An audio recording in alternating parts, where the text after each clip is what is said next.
Hello and welcome to I Am with Eric Faria. Today I have with me Spencer Jacobson, who is the founder of the RealMan podcast and also the CEO of Guided, a platform for coaches. So thank you for being here, Spencer. Yeah, absolutely. I'm excited to be here. It's been a while. It has been a while, yes. So yeah, I wanted to start by asking you, where did the idea for RealMan, the podcast, come about? That's such a good question and can go back quite a ways. I'd say that the inspiration really started as a kid where I grew up loving to express myself and sing and dance, and at some point along the line that just became something that boys don't do. Where I grew up in Newton, Massachusetts. And so I just have this memory of both in my family and in school, we just learned like boys are tough. You know, you don't express yourself, don't talk about things that are, hard or what's really going on. And then fast forward to earlier this year, I had left a really great job in April because I just knew that it wasn't fully aligned with my values anymore. I intentionally said I'm not, actually, I had another job that I wanted, which I got turned down for. So then I said, you know what, I'm going to take this time to not go work. I'm going to go travel. I'm going to intentionally take that space. And I found that to be incredibly difficult. You'd think it would just be amazing. I'm in Vietnam and I'm in Italy. And I found it really I saw how much of my self-value I was deriving from my work. And since I wasn't working and I felt like I didn't know what was next, that was really challenging. At the same time, my mom got cancer. Wow. So that had me, and she's doing great now.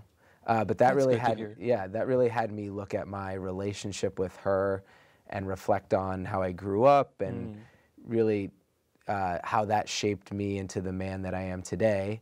And then at the same time, my relationship with my girlfriend started to crumble.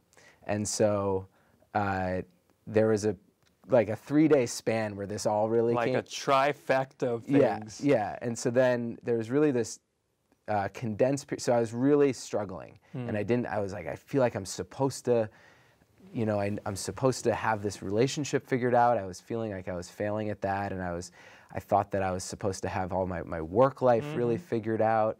And I knew some of the things that I loved, but I really wanted to know how they fit together. And so then it's July 4th, where my girlfriend and I are boarding a plane from Geneva to New York, and we're literally going through the ticket thing, and she decides to stay. Ooh. And then, so she decides to stay. I'm not laughing at you. No, it was really hard. And so I get back to so I'm back in New York. Yeah. And I talked to my good friend Eduardo Placer, who's an amazing coach and just communications guy. And he's like, Spencer, you just need to enroll her back into the relationship. You just need to own, take responsibility and all this. So I said, you know what, I'm going to take responsibility for this. I'm going to get her back. I'm really going to man up. And so I'm going to man up. So it's then the Thursday after the 4th of July, a couple days later, I'm in Central Park. We're all set to FaceTime, and I'm like, I'm gonna win her back. And I go through this whole thing, and she just says no. Basically, so I look up at the sky, and I just say, universe. And at this point, I have no job. I have no place to stay because I was supposed to stay. We were supposed to live together, and that fell through. A little detail, right? Little detail. We're supposed to live together, and now you're in Geneva, and I'm here. So no job, no girlfriend, no place to stay, and not really any money. So I just look up at the sky, and I just say, I know it doesn't get worse than this. I surrender. And 15 minutes later, I get a phone call that I'm getting a check for $19,000. What? That I wasn't expecting. Okay. There was this insurance thing, and I had written it off. Okay. Literally 15 minutes after this happens, I get a check for $19,000. And at the same time as I'm on the phone, in this lobby of this building, 6 like beautiful women walk into the lobby. I just really saw that God was just saying, Spencer, it's going to be okay. I then go have a meeting with a friend, but I really decided, like, I'm going to stop pretending that I am okay. Like, I was really, really, really hurting. And for the first time in my life, I just said, like, I'm just not going to pretend about how it's going. Yeah. And so I really broke down and was able to see that, and I'm really well supported when it comes to, you know, I have a coach, and I have a background in coaching, and I've worked with therapists and all these things. And so I realized that if I'm struggling this much with my kind of identity as a man, there are others out there. There are others who have far less support than me. Right. And so I just said, it's time to start doing this podcast and really having these conversations with awesome guys like you and other people, to start saying what's real. And we do it on Facebook Live, unscripted. I've seen it. Yes. Yeah, you know. We do it because really awesome stuff comes out of these conversations when guys aren't scripted, when we're talking about real things that are going on in their life. And something that has really bothered me as I've been in the personal development space is there's a lot of amazing media out there, like the Tim Ferriss show, and like there's so much good stuff out there for learning. And so not disparaging it in that way at all, but what I notice is that it's always speaking to somebody, it's always interviewing somebody who seems to be at the end of their hero's journey. Right. At the very end, they are releasing a book, or they're promoting some, you know, spa thing that they have, a retreat of some sort. Yeah. Yeah. So, and it seems like they're willing to talk about, oh, it was really hard getting here. And now it just seems like it's amazing.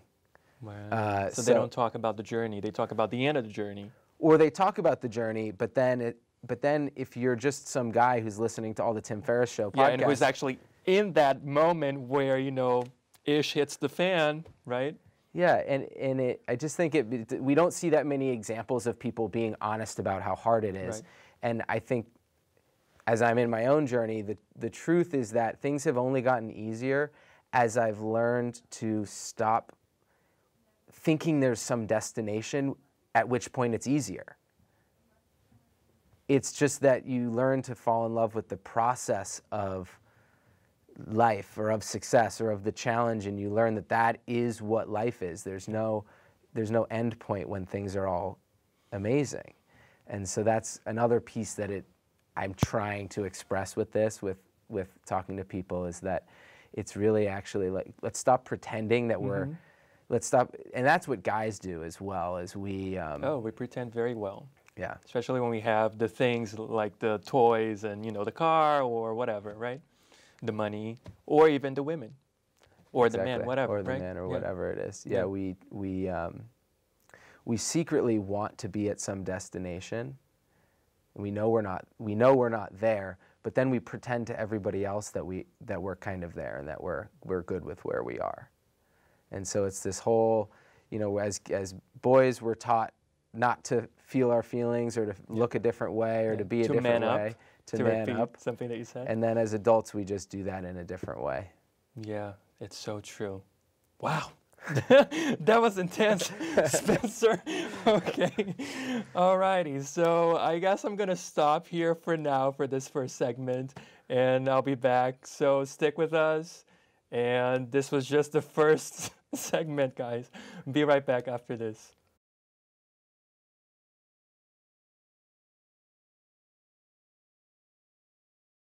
Welcome back. This is I Am with Eric Faria, and today I have my special guest, Spencer Jacobson. So I'm just going to jump right in.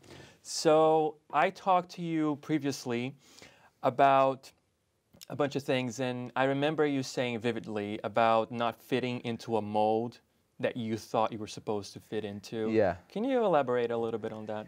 Yeah, definitely can elaborate on that. So I think a lot of my earlier years in life, I I just felt like there was some sort of mold of a person that I was supposed to be, and that lasted. You know, I'm sure we still experience. I'm sure I'm doing that right now. But it was a really strong factor in my life in high school and college and moving to New York after college, and just thinking that there was this guy I was supposed to be. So it was, thought I was supposed to go work in finance and make a lot of money and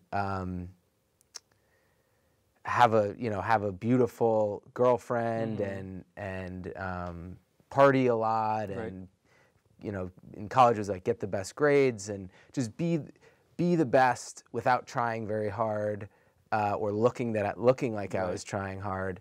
And by the way, not that I really want to, when it comes to drinking or because it's part of my story, drinking or working in finance or having a beautiful girlfriend, like none of those things are, aspiring to any of those things are not bad. Yeah. It's just, it didn't work for me from the place that I was wanting to do it, where I thought that I was supposed to do it. Right. Or that there was something wrong with me if I wasn't doing that.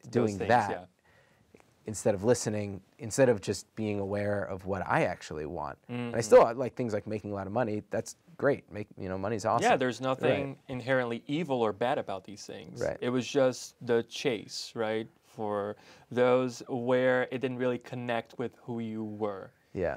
So I also sense, ever since I began doing developmental work, self-development, and finding out about myself, and I remember going on this journey when I was 17 years old, and I realized that it was so hard to communicate with my guy friends about emotions, and that a lot of them were suffering from anxiety, depression. They couldn't talk to anybody. They couldn't talk to people, and a lot of them turned to the usual suspects like drugs or, just becoming violent, not violent with other people, but just, they don't know how to express their emotions, so they just lash out at other people. Right. Right?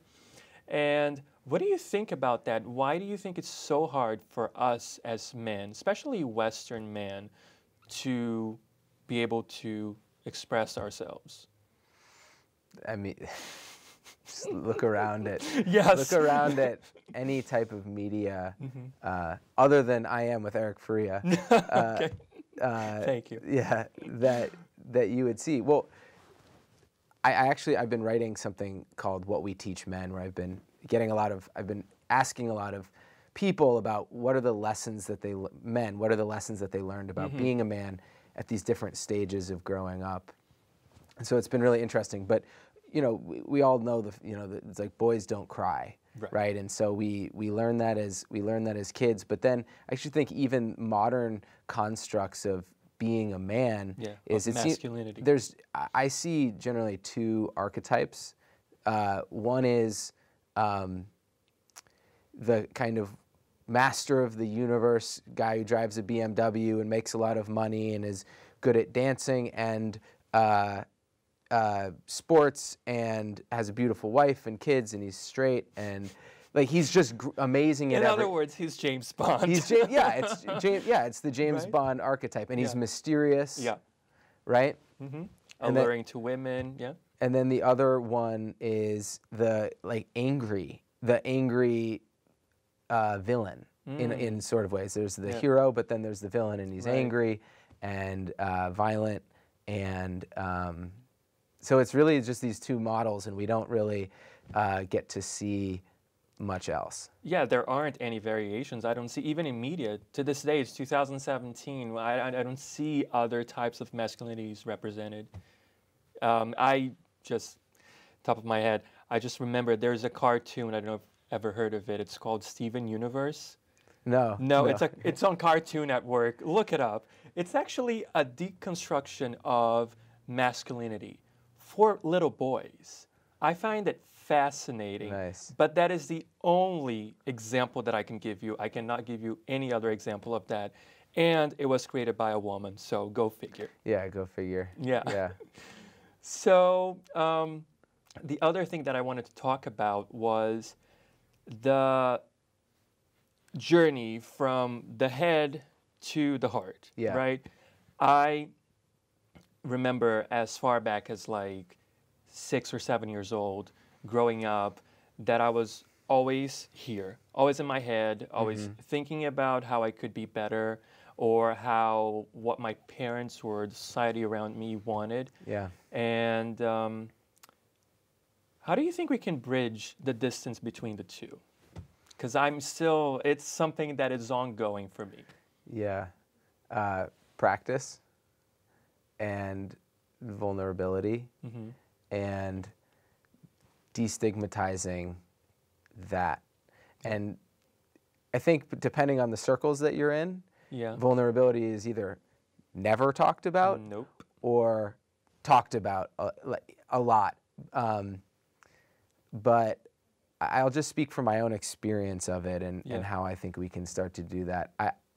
As a younger, working professional, where I was just really feeling trapped in my head, and then kind of staying out of my heart by, drinking and just working a ton, and there's just all the, it can be food, it can be work, it can be TV, like anything that we just use so that we don't feel anxiety is not helping. And I think the reality is that, another part specifically for guys is that if you want to really get connected to yourself and allow that anxiety to go away and get into your heart, you have to be willing to feel what's in your heart. And for a lot of guys, because there's all those times when we didn't cry or when we felt something and we didn't let ourselves feel it completely, that's still in there in many ways. And so there's a lot I've found for myself, and I'm still completely in the midst of this. It's not like I'm still way up here almost all the time, it feels like. But there's a lot of pain that people have to be willing to feel if they want to get into their heart. And so that can be really scary. Yeah. It can be embarrassing. Maybe there's emotions like shame, which people don't like to talk about. Will bubble up from like childhood. Right. Which I actually remember when I first started kind of going through that experience, I would feel these things that I was like, well, I have no reason to feel this now. So I'd push it back down. I'd be like, well, this doesn't fit with my reality now. So this must not even be real. Or I shouldn't feel this because it's, I'm living in this apartment in New York and all these things, it doesn't fit. But the reality is it's just there and it's valid. And so I think as a society, for us to start to be more in our hearts, we have to be willing to have the courage to go in there and feel the feelings that are in there, and be willing to witness other people doing the same without judging them. Very important empathy, right? And the biggest, one of the things I've noticed about this is you can't do this alone. It can't be there's something really profound about having another human being witness you experience what you're experiencing, that if done alone, you're kind of avoiding whatever it is that is in there. I totally get that. Yes. Yeah. I do. I get it. I so get it that I need a moment and we need to take a break. We'll be right back with Spencer Jacobson after this.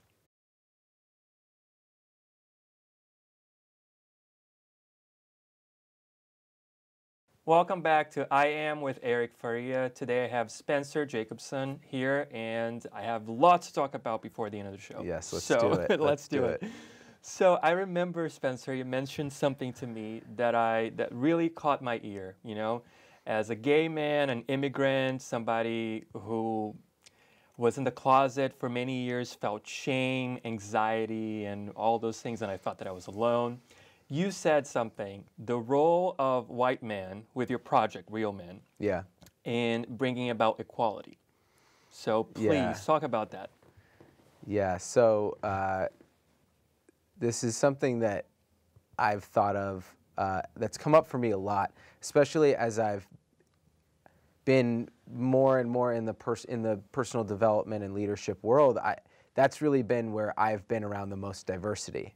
And so that's been what has really shown me really clearly the privilege that I've just been granted as a white heterosexual male. And for a long time I was kind of wondering, well, how does that fit into then what I'm meant to contribute? Because it actually sometimes feels like a disadvantage in connecting with some people, because sometimes I'm seen as this white male figure, and I'm not actually necessarily just seen as me, who's just there to be loving and kind, or whatever my intention is. Sure. But part of what's been coming out of the RealMan project is that I get to use my privilege to amplify the platform or the voice of other people, so people in marginalized communities that are doing men in those communities that are doing amazing work. And that I think Brene Brown talks about this a lot, but it's thinking about the role of white men, as she likes to say, in khakis, in entering those conversations, and that as much as the gay community and women's groups and different communities are doing a good job, I think, of furthering the cause. The cause. Yeah. They're really only going to be able to go as far as the men that have, the white men that have been in charge of systems for a long time are willing to participate in those conversations. Right. And it's go along with them, yes. Right, and so it's, I guess I've started to see my opportunity as somebody who can really be a bridge to those different communities, and that it actually I love doing that, because I've always felt like somebody who, it wasn't that I never fit, it was just like, I just want to be a part of all of it. Right. I don't not segment yourself. I don't want to segment myself. Or I've always just been able to communicate with all different kinds of people, or get along with all different kinds of people. And then I've also been like, well, I have this business side of me, but then I also have this, free spirit side of me, and this, all these different parts of myself, which I actually see that I can actually use to connect these different groups that really need to be speaking with one another. And that something that I really want to see for the privileged white community is, something that I do see is people that have absolutely nothing to fear are living in fear. And it's not like fear of the gay community or fear of, but it's just living in fear of that. And it's realizing that they actually are the furthest people from things not working out that could possibly exist. Well, it's the otherization of people, right? It's like it's the other. So I am here, that is whatever that is, and I don't want to, cross that bridge to see what that might be. Right. So, all right, that sounds good. So you also mentioned fun. Yeah. And that's something that, as an only child, in my life, it was so hard for me to just be able to let loose and just have fun and just be myself, right? Yeah. And you said something to me that I want you to actually say it, but it really struck a chord with me. So can you talk about fun and elaborate on that topic for a bit?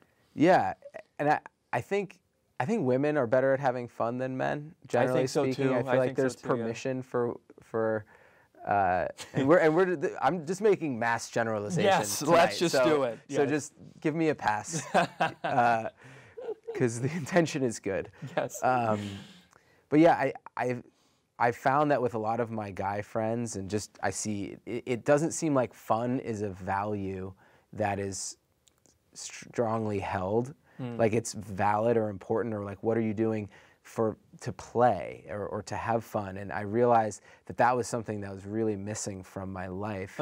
And I also started to see that whatever I was going to be best at, I was going to be able to like genuinely have fun doing it, you know, and be able to play, and that all I really wanted to do was play around and enjoy whatever I was doing.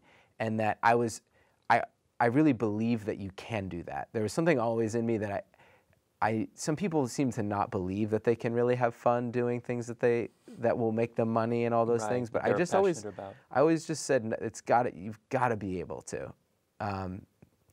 And so I believe that people's purpose in life, or whatever they're going to be best at, is going to happen through having fun. And so I remember really a few years ago consciously choosing to say, you know what, I have to go find ways to have more fun. I got to start playing sports again, and I got to start singing again and dancing again, and things that I hadn't done since I was sometimes as young as like 10 years old. And that the purpose in life, or maybe it's those relationships that I really want, those are going to happen for me when I'm being authentically self-expressed and happy. And so I shouldn't expect that these things that I want are going to happen for me until I'm actually having fun or being self-expressed. And so it's sort of like, you've got to start taking the actions that someone who would have those things happen for them would do. So, and I think that we desperately need to, as a society, and men playing, need to figure that out. Completely agree. Signed, sealed, delivered. Okay, so before we go, name of the show is I Am. Yes. I cannot end the show without asking this question. So, great. If you had to define yourself, and I know it's hard, I'm squirming. Yeah, I know. No, don't change it. I know it's hard, but who would you say that you are in this moment? Who is Spencer Jacobson? I am someone who creates space for people to express themselves and to reach their highest potential. Love it. Yes, that was perfect. Very good. Spencer, thank you so much for being here, for being part of the show. Loved having you here. This was great. It went by really fast, but that's the way it goes usually when you're having fun, right? That's what they say. All right, so thank you once again. Thank you everyone for watching, and I hope you'll join us next week for a new episode. See you then.